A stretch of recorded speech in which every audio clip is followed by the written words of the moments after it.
नमस्कार प्रिय छात्रों, स्वागत है आप सभी छात्रों का एक बार पुनः अपने इस चैनल माई कॉमर्स क्लास में। मैं हूं लाल सर और आज फिर उपस्थित हुए हैं ऋण पत्रों के निर्गमन से संबंधित जो चैप्टर है उसी को लेके आए हैं। और उसमें आज हम पढ़ेंगे अंशधारक और ऋण पत्रधारक में अंतर। अंश और ऋण पत्र क्या है? देखिए, अंश का चैप्टर तो हमारा हो चुका है, ऋण पत्र का चैप्टर जो निर्गमन और ऋण पत्रों का निर्गमन है वही चैप्टर चल रहा है। तो ऋण पत्र के बारे में पिछले चैप्टर में मैंने आपको बता रखा है और ऋण पत्र क्या है, उसके प्रकार क्या है। तो आज ऋण पत्र और अंश में अंतर जानेंगे कि क्या अंतर है दोनों में। तो सर्वप्रथम पहले मेरा उन सभी छात्रों से अनुरोध है जिन्होंने अब तक हमारे चैनल को सब्सक्राइब नहीं किया है, फटाफट हमारे चैनल को सब्सक्राइब करें, वीडियोस को लाइक करें, क्योंकि बहुत ही इम्पोर्टेंट होने वाला है। जो आपका तो बोर्ड के एग्जाम में जितने इम्पोर्टेंट टॉपिक आते हैं वो सारे टॉपिक आपके इम्पोर्टेंट जितने हैं वो सारा आपको हमारे चैनल में वीडियो के माध्यम से मिलेगा। और आपको जितने भी समस्या है उसका समाधान भी आपको हमारे चैनल में वीडियो के माध्यम से चैप्टर वाइज टॉपिक वाइज बताया गया है। तो बहुत ही इम्पोर्टेंट है ये। आप अंशधारक और अंशों में और ऋण पत्रों में अंतर पेपर में आपके बोर्ड के एग्जाम में जरूर आता है। इनका अंतर और इसका अंतर जब तक आपको नहीं मालूम होगा, इसके बारे में आप नहीं जानेंगे, तब तक आप इसके बारे में नहीं लिख पाएंगे। तो चलते हैं, इसको समझते हैं क्या है, किस तरीके से है। तो आज ऋण पत्र और अंशों में अंतर।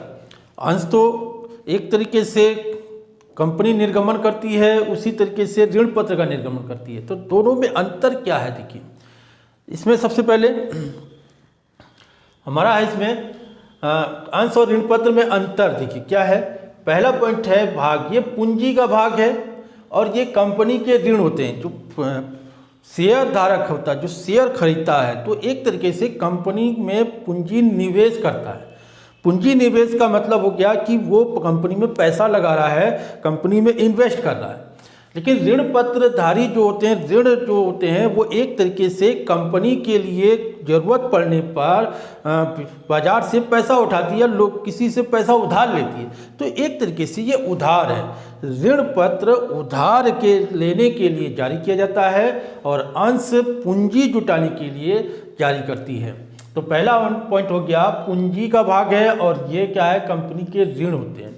दूसरा पॉइंट, अंशधारी कंपनी के स्वामी होते हैं और ऋण पत्रधारी कंपनी के लेनदार होते हैं। बहुत ही इंपॉर्टेंट चीज़ है और एक नंबर वाले क्वेश्चन में जरूर पूछा जाता है कि इसके बारे में कि अंशधारक कंपनी के क्या होते हैं, स्वामी होते हैं या लेनदार होते हैं। ऋण पत्रधारी कंपनी के लिए क्या होते हैं, लेनदार होते हैं या स्वामी होते हैं। तो सबसे इंपॉर्टेंट है और एक नंबर वाले में जरूर पूछता है। आपको इसके बारे में जानकारी होनी चाहिए कि अंशधारक जो होते हैं वो कंपनी में पैसा इन्वेस्ट करते हैं। तो एक तरीके से उन्होंने पैसा इन्वेस्ट किया है, मुनाफे के लिए इन्वेस्ट किया है, तो वो कंपनी के एक तरीके से स्वामी हो जाते हैं, हिस्सेदार हो जाते हैं, कंपनी के पूंजी के हिस्सेदार हैं।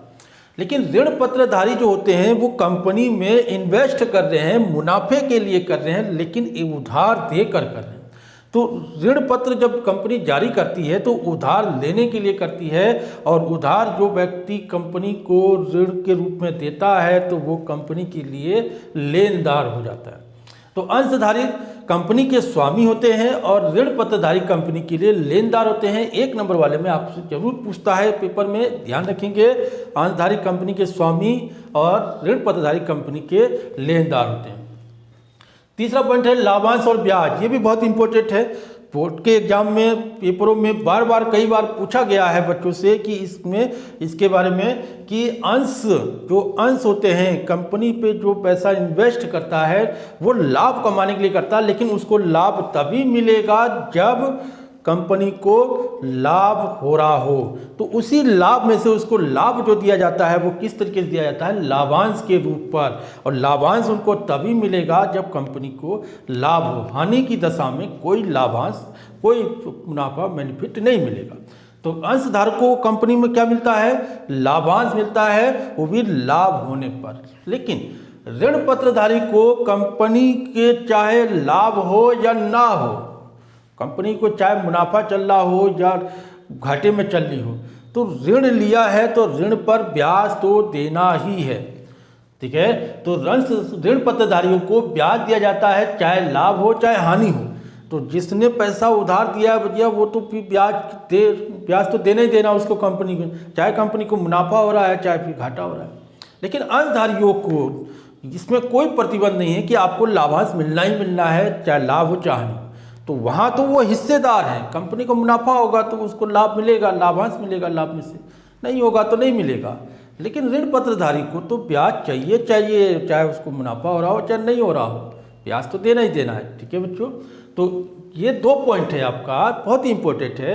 अंशधारी कंपनी के स्वामी होते हैं और उनको कंपनी द्वारा क्या मिलता है, लाभांश मिलता है। ऋण पत्रधारी कंपनी के लिए लेनदार होते हैं और उन्हें कंपनी द्वारा क्या मिलता है, ब्याज मिलता है। बच्चे अक्सर कंफ्यूज हो जाते हैं, अंशधारी को कंपनी ब्याज देती है या लाभांश देती है। तो कंपनी को जो अंशधारक है उसको लाभांश देती है और ऋण पत्रधारी को क्या मिलता है, ब्याज मिलता है। ठीक है बच्चों, बहुत इंपॉर्टेंट चीज़ है, ये चीज़ को आपने इसको नोट करना है, याद रखना है। क्या अवधि, अब इसकी पीरियड अवधि क्या है, अंश निर्गमन द्वारा दीर्घकालीन स्थायी पूंजी प्राप्त की जाती है। वो ऐसा नहीं कि थोड़े दिन के लिए प्राप्त कर लिया फिर उसको कंपनी वापस करेगी, ऐसा नहीं है। वो दीर्घकाल के लिए, भैया लॉन्ग टाइम के लिए आपको निवेश करना, निवेश किए जब तक कंपनी है तब तक वो निवेश रहेगा, आपका पैसा सुरक्षित रहेगा कंपनी में जब तक कंपनी चल रही है। क्लियर हो गया।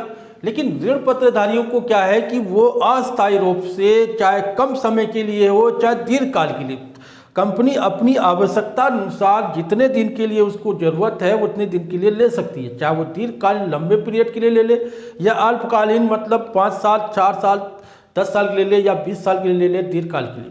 तो अस्थायी रूप से, वो लॉन्ग टाइम के लिए पूंजी नहीं होती, वो अस्थायी रूप से कम समय या एक निश्चित समय के लिए पूंजी लेती है। तो इसीलिए ऋण के निर्गमन से प्रायः अस्थायी रूप से मध्य अथवा दीर्घकालीन पूंजी प्राप्त की जाती है। ठीक है, तो इसके बाद है आय। इनसे आय अनिश्चित रहती है। देखिए, इस अंशधारियों को, कंपनी को अनिश्चित रहती है, भैया लाभ हुआ नहीं हुआ कोई गारंटी नहीं है। कंपनी अगर लाभ में चलेगी तब तो आय मिलेगा, और कंपनी अगर घाटे में चलेगी तो उनको इनकम कहाँ से होगी। तो अंशधारियों को इनकम तभी है जब कंपनी मुनाफे में चल रही होती है, फायदा हो रहा होता है कंपनी को, तभी उनको आय प्राप्त होती है।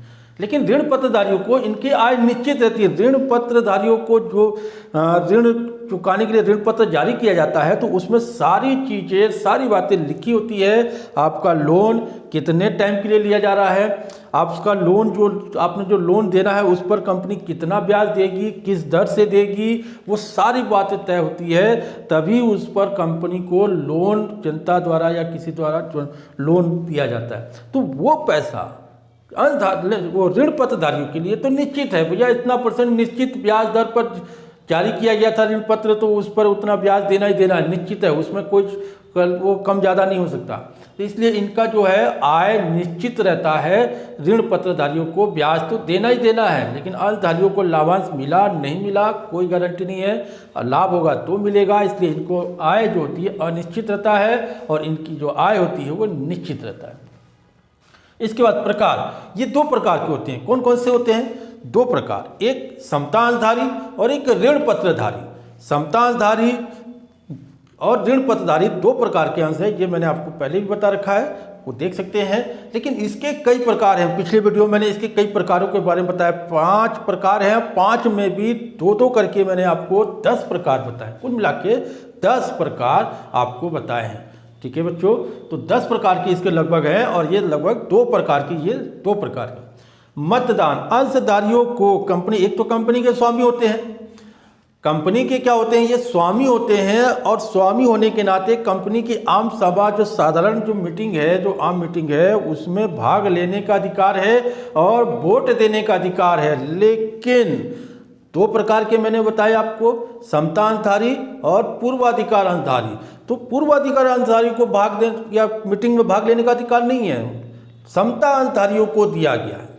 2 प्रकार के अंशधारियों में समता अंशधारियों को जो बोर्ड ऑफ मीटिंग है उसमें भाग लेने का अधिकार है, उसमें वोट देने का अधिकार है, लेकिन पूर्वाधिकार अंशधारियों को कोई अधिकार नहीं दिया गया है। तो यहाँ पर वोट देने वाले अंशधारकों को अंशधारकों यानी समता अंशधारकों को कंपनी की आम सभा में वोट देने का अधिकार है।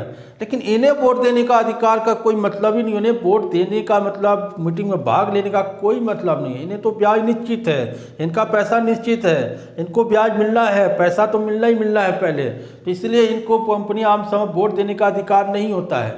इनको क्या जरूरत पड़ी है, इन्हें तो पैसा मिलना है, भैया पैसा दिया तो पैसा तो कंपनी देगी, ब्याज के साथ देगी, ब्याज जो निश्चित है वो ब्याज देना है। और तो इसलिए इनको कोई ज़रूरत नहीं है मीटिंग में भाग लेने का, इनको कोई अधिकार नहीं दिया गया इसीलिए।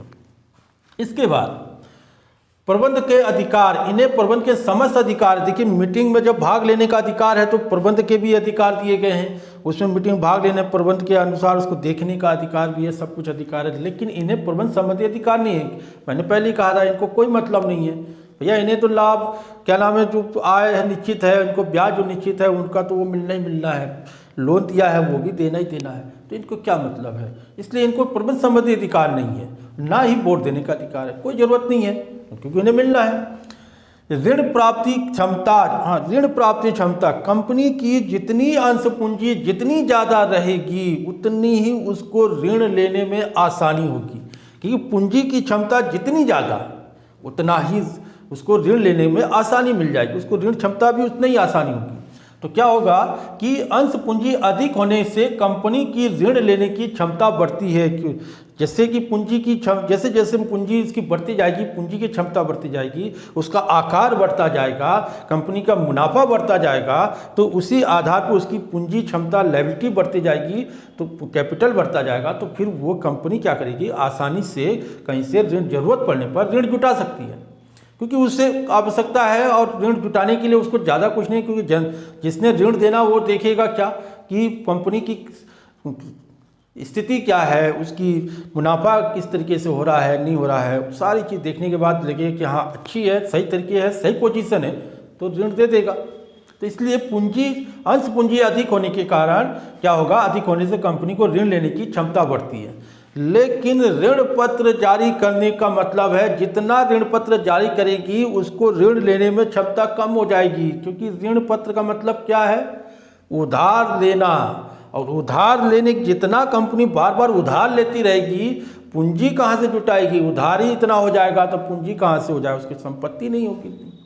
इसलिए एक बार के लिए कंपनी ऋण पत्र जारी तो कर लेगी, पूंजी तो चाहिए उससे तो मांगेगी, लेकिन देने वाला तो सोचेगा ना कि भैया दिया जाए नहीं दिया जाए, पहले ही कंपनी के ऊपर इतना कर्जा है और कर्जा मांग रही है, तो जितना ज़्यादा कर्ज में चलेगी उतना उसको कर्ज की क्षमता कम होती जाएगी।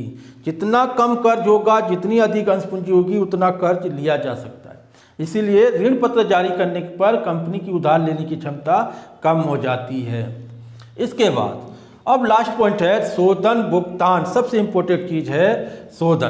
देखिए कंपनी के समापन की दशा में जब कंपनी का समापन किया जाएगा तब जैसे मैंने बोला था कि कंपनी जब तक चलेगी तब तक इनको पैसा वापस नहीं होगा, वो चाहे अपना हिस्सा बेच सकते हैं, उनको हिस्सा बेच दिया जाएगा तो अंशधारी अपना हिस्सा बेच दे तो उनको पैसा मिल जाना है, उसका अंश किसी और को खरीद बेच देगी। जैसे अंशों का हरण और पुनर्निर्गमन मैंने बताया है, पैसा नहीं देता तो हरण कर लेगी, वही कंपनी अपने पास नहीं रखती है, अपने पास नहीं रखी बल्कि किसी और को री इशू कर देगी। तो ऐसे ही कंपनी को जो अंशधारक है अपना हिस्सा बेच सकता है, ठीक है, तो जीवन काल में अपना हिस्सा बेच के किसी और कंपनी किसी और को पैसे और अंश बेचकर पैसे जुटा लेगी। लेकिन कंपनी के समापन की दशा में जब कंपनी का समापन होगा तो अंशधारियों को पूंजी वापस की जाती है, लेकिन पूंजी वापस अंशधारियों को तभी की जाएगी जब सारे बाह्य देयताएं अदर लायबिलिटी जितनी है, जितना उधार है कंपनी के ऊपर, उन सब का भुगतान करने के बाद अंशधारकों को पूंजी वापस की जाती है। ऋण पत्रधारियों का भुगतान अंशधारकों से पहले किया जाता है। जैसे मैंने अभी कहा कि ऋण पत्र जितने उधार हैं कंपनी के ऊपर, उन उधार का पैसा जो लायबिलिटी अदर लायबिलिटी है, ऋण है, उनका भुगतान सर्वप्रथम करेगी। उनका भुगतान करने के बाद ही ऋण का भुगतान करने के बाद ही कंपनी अंशधारकों की पूंजी वापस करेगी। तो क्या हो जाएगा, बाह्य देयताओं का भुगतान के बाद ही अंशधारकों को पूंजी वापस होती है। तो अंशधारियों का पूंजी तभी मिलेगा जब बाकी सब ऋण पत्र का ऋणों का भुगतान कर दिया जाए। तो क्या हो गया यहाँ पर, आपने समझ लिया, ऋण पत्रधारियों को भुगतान करने के बाद ही अंशधारकों का पूंजी का वापस की जाएगी। तो इस तरीके से 10 पॉइंट मैंने आपको बताए हैं। 10 पॉइंट अगर पेपर में आ जाए तो 10 पॉइंट आप कर लेंगे, समझ लीजिए, इसको आना ही आना होता है पेपर में। ऋण पत्र और अंशधारकों में अंतर, या एक एक पॉइंट एक एक नंबर वाले इसमें क्वेश्चन पूछ सकता है। एक एक नंबर वाले मान लीजिए कंपनी अंशधारक कंपनी के कौन होते हैं, ऋण पत्रधारी कंपनी के कौन होते हैं, अंशधारी को कंपनी द्वारा क्या मिलता है, ऋण पत्रधारी को कंपनी को क्या मिलता है। ठीक है, तो इनकी आय निश्चित है या अनिश्चित है, इनकी आय निश्चित है या अनिश्चित है, ये कितने प्रकार के होते हैं, ये 2 प्रकार के होते हैं अंशधारक के 2 प्रकार, समतांश पूर्वाधिकार, और ये कई प्रकार के होते हैं, पंजीकृत वाला, सौते ऋण पत्र, या फिर कूपन माध्यम ऋण पत्र, ये सही कई तरीके 10 प्रकार मैंने आपको बता रखे हैं पिछले वीडियो में, आप देख सकते हैं। सभा में वोट देने का अधिकार है या नहीं है, इनको सभा में वोट देने का अधिकार सिर्फ समतांशधारियों को है, पूर्वाधिकार अंशधारियों को नहीं है। तो यहाँ पर सभा में वोट देने का अधिकार समतांशधारियों को है, मीटिंग में भाग लेने वोट देने का अधिकार, लेकिन ऋण पत्रधारियों को मीटिंग में भाग लेने का अधिकार नहीं है। मैंने पहले ही कहा, इनको कोई मतलब नहीं है। प्रबंध का अधिकार नहीं है, क्यों नहीं है, इनको कोई मतलब नहीं है, इनका तो पैसा सुरक्षित है, इनको तो पैसा देना है कंपनी ने, वो भी ब्याज के साथ देना है। जब तक पैसा नहीं दे रही है तब तक तो ब्याज देगी। तो वही चीज़ क्या है कि इनको कोई मतलब नहीं है कंपनी घाटे में चल रही है या लाभ में चल रही है, इनको तो ब्याज मिलना है और निश्चित है। ठीक है, अंश पूंजी अधिक होने पर कंपनी की ऋण लेने की क्षमता क्या हो जाएगी, बढ़ जाएगी, और इस ऋण पत्र जितना ज़्यादा जारी करेगी उतना ही उसको ऋण प्राप्त करने की क्षमता भी कम हो जाएगी। और अंत में सबसे इम्पोर्टेंट यह है कि अंशधारकों की पूंजी वापस होती है, लेकिन उनकी पूंजी वापस सभी देयताएं, वह देयताएं जितने हैं, बाहरी देयता यानी कि जितने लेनदार हैं, उन सभी लेनदारों का भुगतान करने के बाद ही अंशधारकों की पूंजी वापस की जाती है। तो इसलिए ऋण पत्रधारियों का भुगतान अंशधारकों के पहले किया जाता है। ठीक है बच्चों, तो ये हो गया 10 प्रकार, एक एक नंबर वाले भी इसी में से बन जाएंगे, इसलिए ध्यान रखेंगे। अगर आप इसके बारे में जानेंगे और इसके बारे में समझ लेंगे तो 1 नंबर का भी आ जाए, चाहे 3 नंबर का क्वेश्चन आ जाए, चाहे 5 नंबर का क्वेश्चन आ जाए, आना तो है। इसी से रिलेटेड आपको 4 से 5 नंबर मिलना ही मिलना है। अब किस तरीके से है, चाहे लॉन्ग में आ जाए, चाहे एक एक नंबर वाले पूछ ले, इसलिए आपने इसको ध्यान से समझना है और इसको माइंड में रखना है, और आना ही है और आएगा ही, आप 100% आएगा। ठीक है बच्चों, तो आज के लिए अंशधारक को अंश और ऋण पत्रधारी ऋण पत्र में अंतर हो गया, इसी से रिलेटेड। तो अगले वीडियो में फिर मिलेंगे। तो अगले वीडियो में हम इससे रिलेटेड अंशधारक ऋण पत्रों के निर्गमन के बारे में बताएंगे, किस तरीके से निर्गमन होता है, उसके किस तरीके से कंपनी निर्गमन करती है। तो अगले वीडियो में फिर मिलेंगे, तब तक के लिए सभी बच्चों को मेरा प्यार भरा नमस्कार, धन्यवाद, थैंक यू।